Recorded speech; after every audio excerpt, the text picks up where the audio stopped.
Hey everybody, this is D Hunter, bringing another haul video. Today, came home from a hard day at work, late at night, to a huge McFarlane DC Multiverse haul. Bunch of stuff from Entertainment Earth and from Amazon. It's all gold label exclusive.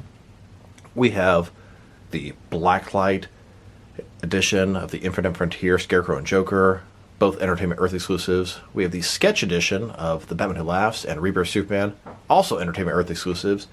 And then we have two of the Amazon exclusive 1989 Michael Keaton Batman and Batmobile 2-pack. That thing is special, something absolutely fantastic. I'm really excited to mess with these Blacklight figures. The Blacklight effects have been pretty cool with McFarlane toys. The Sketch versions, they don't do too much for me, but you're going to complete another collector's edition in the collection. And this Batman and Batmobile, really excited to check out the 1989 Batman. And as I understand it, the Batmobile is painted a little bit different than the Flash release. So a ton of cool stuff to check out, ton of cool stuff to open. This is going to be a quick overview of this haul. I will do individual full-length videos of each and every one of these guys coming soon. So, hope you guys enjoyed this video. Let's get it all opened up. Alright, now that these figures and vehicle out of the package, here they are with all their accessories laid out. We have quite a bit of awesome stuff. In this video, I plan to just take a look at each of the figures individually, a really quick glimpse, and to show you all this cool stuff. That we'll have some very long, thorough, and boring videos about each and individual one later. So, first of all, we have the Infinite Frontier Scarecrow and Joker. They both come with this elaborate blacklight stand, which is really cool. I can see myself using that for a ton of things in my action figure world. Almost looks like a newsroom. You have those lights and all that good stuff. They also come with a display stand, a collector's card. The display stand is for the collector's card, and then Joker has a knife. Then onto the Batmobile. It has the two fins for the top, and then Michael Keaton Batman himself. He has no accessories besides a display stand. And one thing I found kind of interesting, there was no collector's card with the car or the figure. And then these Sketch figures. We have the Batman Who Laughs and Rebirth Superman. The Batman Who Laughs. Both those figures come with a display stand, a collector's card, a display stand for the collector's card. The Batman Who Laughs has two knives, and then Superman a total of 4 hands. So, really cool haul today. Let's take a look from the ones I'm looking forward to the least to the most. And we'll start off with the Rebirth Superman. So here's the Rebirth Superman, the Sketch edition. It's kind of a cool gimmick for a comic character, because of course in comics they sketch them first, then fill in the colors. Now this is the Rebirth Superman. It's done on the infected body for at least the 15th time. Still, let's take a look at him. So, face is pretty good. I hate to say it, I think it looks a little better in black and white than it did on the regular one. The regular one was okay, not bad. He's got the little curl on the top. Face is serious, but not sort of mad. Very neutral. Pretty good for Superman. Go for the down. The Superman logo looks pretty cool in black and white. It's interesting how they color just a little bit on his chin, a little bit on the bottom of his lip, his abs, all these sort of lines through there. Cape is totally black. It's kind of interesting. As a whole, I mean, it's cool if you're into this sort of thing. It doesn't do much for me, but checks another one off the list. And here's the Sketch version of the Rebirth Superman next to the original version. And here's the Dark Knight's Metal, the Batman Who Laughs, Sketch edition. This guy was from the first initial assortment of McFarlane DC Multiverse figures, part of Build the Batmobile wave before they did Build a Figure waves. So it's kind of cool for him to see his first re-release, unless you count the Batman Who Laughs and Robin Crow's 4-pack. Very popular character, although I think he's actually dead in the comics now. He's got that crown, black and white, on the spikes, pretty cool. It's always like, how does he see with that crown on there? I don't know. He has a way. Creepy smile, black and white teeth. He's got the S&M outfit, but it looks a little weird with the black and white. At least at this part, it doesn't really give you a sort of leathery feel like it is. The rest of them, sure, but up here, it definitely makes me feel different about it. Pretty cool. I always like the Batman Who Laughs. Nice to add another one to the collection. Here's the Batman Who Laughs, Sketch edition, next to the original version. And here's the Infinite Frontier Scarecrow. A very unique look. He has that sort of Japanese hat, gas mask, all these sort of cloths and towels and turbans on him. Very unique take on Scarecrow, to say the least. He comes with collector's card, display stand, this amazing blacklight thing. It looks like you're going to have 2 posts attached to lights up there, and it looks like they're going to be articulated. Really makes you feel like it's a pretty good value for $30. So let's take a look. Now, the color scheme is absolutely insane. It looks like, I don't know, he must have doused you with fear gas, mixed with some sort of hallucinogen to make him look like this. My word. He's got little tubes coming to his hands. He's got all the needles for fingers. It looks very interesting, very weird. And this is supposed to be, I don't know, like branches. They just butchered that in the first release, and this one looks even further for what it's supposed to be.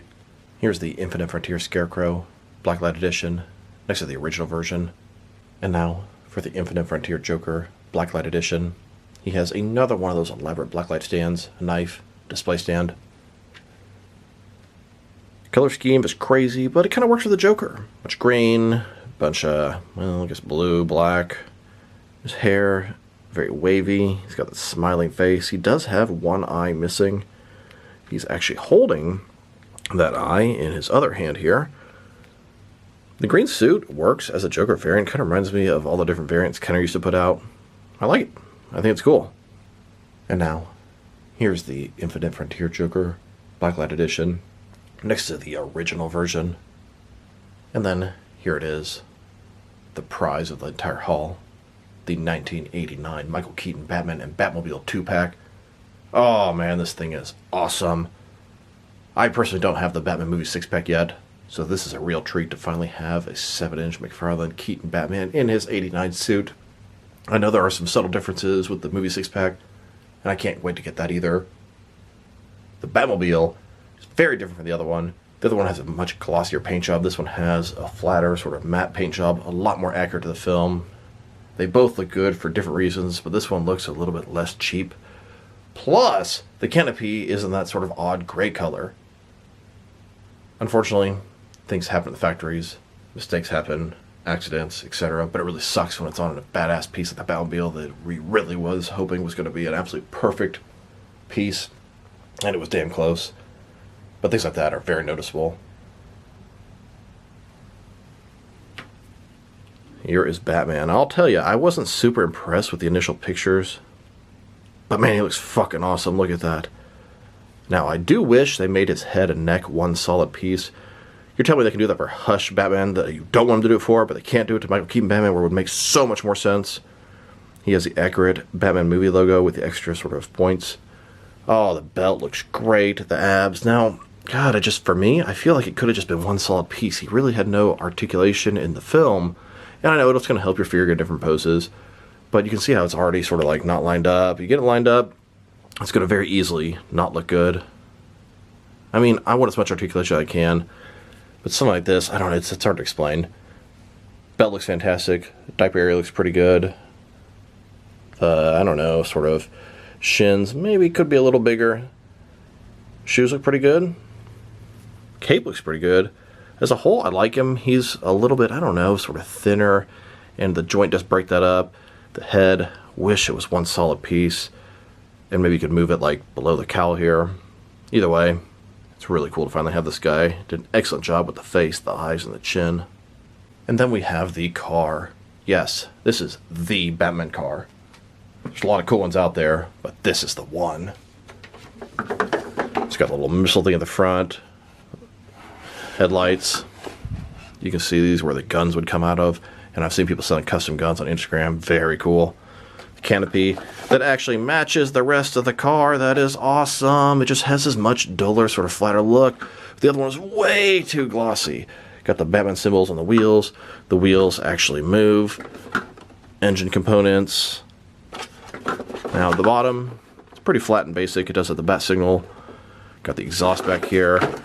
Brake lights, flames, all kind of cool stuff. The fins that come separate in the package. And then we have the canopy here. Now there's a button. Press it. Kind of makes the canopy loose. And you can pull it forward. That is just how it did in the film. It slid forward. And if you want to, you can also raise it up like this. Although I never actually saw it do this in the movie. Now, it is a one-seater, and that sucks. It should be a two-seater, but that blow was many, many months ago. I'm used to it at this point, and I get it. If they want to make a two-seater thing, it would have to be really, really big. Technically, it's probably scaled properly for 1/12 scale. McFarlane figures are 1/10 scale. It's got nice knobs, steering wheel, detailing on the inside. Very, very cool piece. Here's this 89 Batmobile and Batman 2-pack Batman next to the Flash movie Keaton Batman. Now, this is not necessarily the proper Batman to compare it to. I'd say the one from the movie 6-pack would be more appropriate, but I don't have them yet. Hopefully soon. And then here's this new Batmobile next to the previous one. As you can see, it's a lot more of a matte finish. This one here is very glossy, very shiny. And then look at the canopy. The canopy on the Flash movie one, it looks like it belongs on this one. It's just something you can't unsee once you see it. I know a lot of people have painted it and fixed it, and that's awesome. I've seen some really cool customs out there. But honestly, I think it's really cool to have these in both different variations. They both look awesome, but I'm probably going to have to give it to this one. First glance, I really kind of like the glossiness, but over time, it just makes it feel like a cheap toy. And the exterior of this thing is a pretty cheap plastic, but God, it's such good value. The first one was $60, this one was $75, and you get the Keaton Batman. My word, McFarlane, bow down. This would be $250 from Hasbro. Although it probably would have lights and a couple more accessories. And finally, here's Batman inside the Batmobile. Canopy is open. Slide it back. Push it down, it locks into place. Looks fantastic. Now, I'm having a little bit of an issue.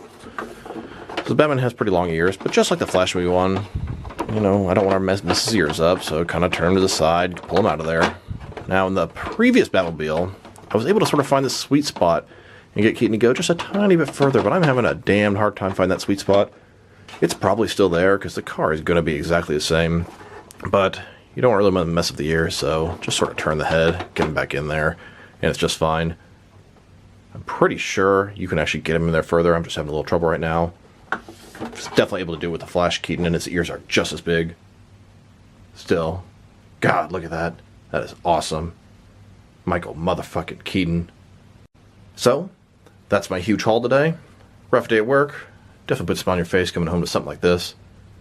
I think the first video I'm going to do, obviously, is going to be the 89 Keaton Batmobile and Batman set. I can't wait to compare him with the other Keaton Batman. I can't wait to compare it with a bunch of other vehicles. It is a thing of beauty.